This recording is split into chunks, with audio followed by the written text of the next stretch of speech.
Hey YouTubers, this is Rob Moffett. Guys, this is going to be a video response to Steve Moore. Steve made a video on improving the bait buckets. And I told him I'd do a video response because I came up with an idea that might complement what he came up with.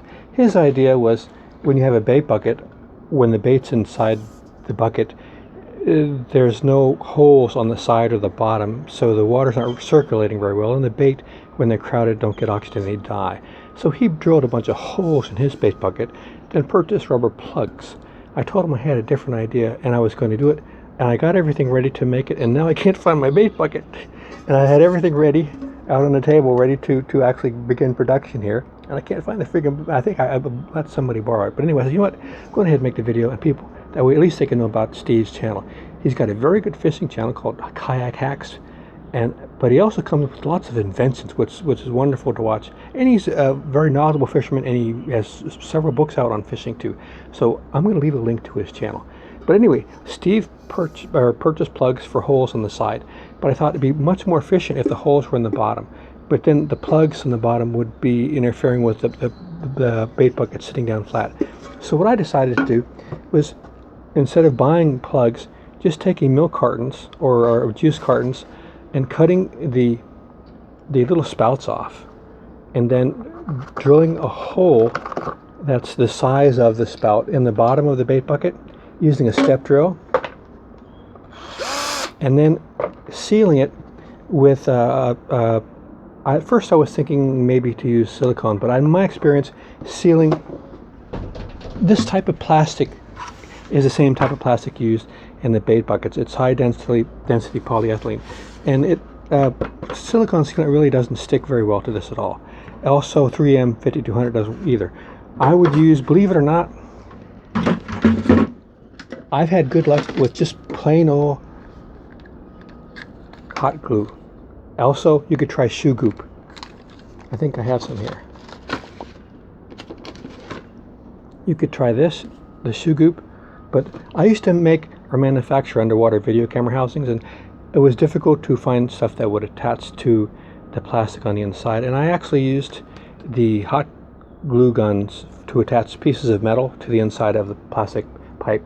However, this glue is not good if you have something that freezes. So if your bait bucket is going to be used out in freezing temperatures, the bond of the hot glue will separate. But if you're not in freezing weather, I would attach little spouts to the interior of the bait bucket. You could cut out the parts of a milk carton, drill holes in the bottom of your bait bucket, and then insert either from the outside or the inside to where the spout is sticking inside, so your bucket can lay flat, and then remove the caps. You have to come up with something to store the caps so you don't lose them. That's part of the problem, but that you could make a little mesh container and a little bag and just put them in there. But I think you wouldn't have to purchase any rubber plugs, and the water flow would be much more efficient by coming out the bottom.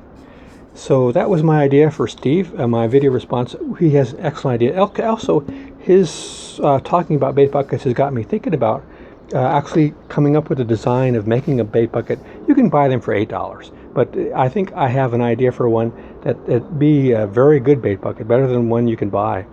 And it'll float and have two pieces and have one part that has holes in it so it can float in the water. It's like the old style minnow buckets out of metal, but you can make one, I think, for just a few dollars. So that's enough rambling here. I'm sorry I didn't get to make the thing, but I couldn't find my bait bucket.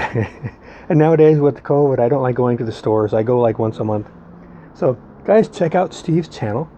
And if you want to improve the bait bucket, watch his video and then think about maybe my idea of putting little spouts in the bottom where you could open them up to have water flow going through your container. And I think this might be too big for some shrimp, so you could constrict that with whatever sealant you were using, so they wouldn't be too big, or maybe put a piece of mesh over it. All right, guys, I'm rambling now. Take care. See you out there.